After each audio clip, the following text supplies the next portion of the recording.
বর্তমানে রাজ্য রাজনীতিতে শাসক অথবা বিরোধী হোক, উভয় পক্ষই কিন্তু কে কত বড় হিন্দু এই বিষয়টাতে কিন্তু উভয় পক্ষই রেষারেষিতে নেমে গিয়েছে। বরাবরই বিরোধী দল প্রশ্ন তুলেছে রাজ্যের শাসকের বিরুদ্ধে যে তিনি একটা পার্টিকুলার সম্প্রদায়ের বেশি নম্রতা দেখান, বেশি ভক্তি দেখান। সেক্ষেত্রে এই যে জিনিসটা বিরোধীদের প্রশ্ন তোলা, কার্যত শাসকও কিন্তু এই জিনিসটা কার্যত ব্যক্তিগতভাবেও নিয়ে নিয়েছেন। এখন সাম্প্রতিককালে দেখা যাচ্ছে যে রাজ্যের শাসকও কিন্তু এই যে হিন্দু হওয়ার দৌড়, সেই দিক থেকে তিনিও পিছিয়ে নেই। সাম্প্রতিককালে আমরা জানি রাজ্যের শাসক দীঘায় একটি মন্দির বানাচ্ছেন, জগন্নাথ মন্দির। সেক্ষেত্রে এই যে জগন্নাথ মন্দির, সেটা নিয়েও কিন্তু একটা বিতর্ক বাধে।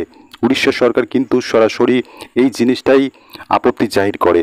যখন মন্দির বানানো হচ্ছে দীঘায়, জগন্নাথ মন্দির বানানো হচ্ছে একদম হুবহু পুরীর যে জগন্নাথ ধাম রয়েছে তার অনুকরণে, এই যে অনুকরণে বানানো, কার্যত উড়িষ্যা সরকার কিন্তু এটা আপত্তি জানায়নি। কিন্তু আপত্তি তারা তখন জানাচ্ছে যখন এই জগন্নাথ মন্দিরের পাশে লিখে দেয়া হচ্ছে ধাম।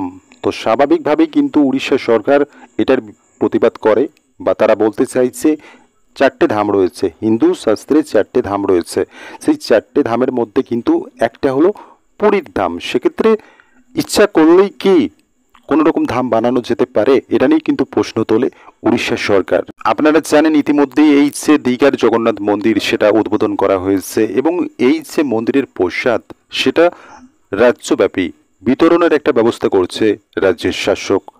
সাম্প্রতিককালে এই যে জগন্নাথ মন্দিরের প্রসাদ বিতরণ করা, সেটা নিয়েও কিন্তু বিরোধী দল বরাবরই প্রশ্ন তুলেছে। তারা বলছে যে এই যে প্রসাদ বিতরণ করা হচ্ছে জগন্নাথ মন্দিরের, সেক্ষেত্রে প্রসাদ বিতরণ অ্যাকচুয়ালি করা হচ্ছে না, করা হচ্ছে কি যে সমস্ত এলাকায় নির্দিষ্ট কিছু দোকানকে দায়িত্ব দেওয়া হয়েছে বা তাদেরকে টেন্ডার দেওয়া হয়েছে, তারা গজা প্যারা এই সমস্ত তৈরি করছে এবং সেগুলোকে কার্যত জগন্নাথ মন্দিরের প্রসাদ হিসেবে চালিয়ে দিচ্ছে। এরকম জিনিসটাই কিন্তু রাজ্যের বিরোধী দলনেতা শুভেন্দু অধিকারী কিন্তু বারংবার এই জিনিসটা বলে আসছে। তো স্বাভাবিকভাবেই কিন্তু এই যে জগন্নাথ মন্দিরের প্রসাদ বিতরণ, সেক্ষেত্রে কিন্তু যখন রাজ্যের শাসক এহেন একটা সিদ্ধান্ত নিচ্ছেন বা এই জিনিসটা করছেন, সেক্ষেত্রে কিন্তু বিরোধী দলনেতা হিসাবেও তিনিও কিন্তু পিছিয়ে নেই। এই যে রাজ্যের শাসকের জগন্নাথ মন্দিরের প্রসাদ বিতরণ, সেক্ষেত্রে কিন্তু এর পাল্টা একটা কর্মসূচি গ্রহণ করছে শুভেন্দু অধিকারী।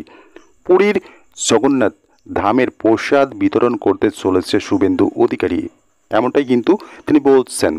সরাসরি পুরীর ধাম থেকে মহাপ্রসাদ আনা হবে এবং সেই প্রসাদ বিতরণ করা হবে তমলুকে, এমনটাই জানাচ্ছে বিরোধী দলনেতা শুভেন্দু অধিকারী। কোথাও না কোথাও এই যে দৌড়টা, হিন্দু হওয়ার দৌড়ে কিন্তু একদিকে যখন রাজ্যের শাসক এগিয়ে যাচ্ছেন, পাশাপাশি কিন্তু সেটাকে পাল্লা দিয়ে কিন্তু শুভেন্দু অধিকারীও পিছিয়ে নেই।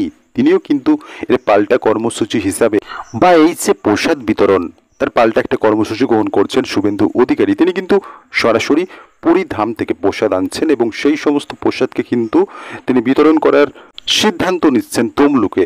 যে তমলুকের সাংসদ প্রাক্তন বিচারপতি অভিজিৎ গাঙ্গুলি, আমরা জানি তিনি সাম্প্রতিককালে তো অসুস্থ রয়েছেন, দিল্লি এমসে ভর্তি রয়েছেন, এবং তার অনুপস্থিতির মাঝেই কিন্তু শুভেন্দু অধিকারী সেই আসনে কিন্তু এই সিদ্ধান্তটা নিচ্ছেন যে পুরী ধাম থেকে প্রসাদ এনে এখানে বিতরণ করা হবে। যখন রাজ্যের শাসক ঠিক এরকম একটা সিদ্ধান্ত নিচ্ছেন, তার পাল্টা একটা কর্মসূচি গ্রহণ করছেন শুভেন্দু অধিকারী।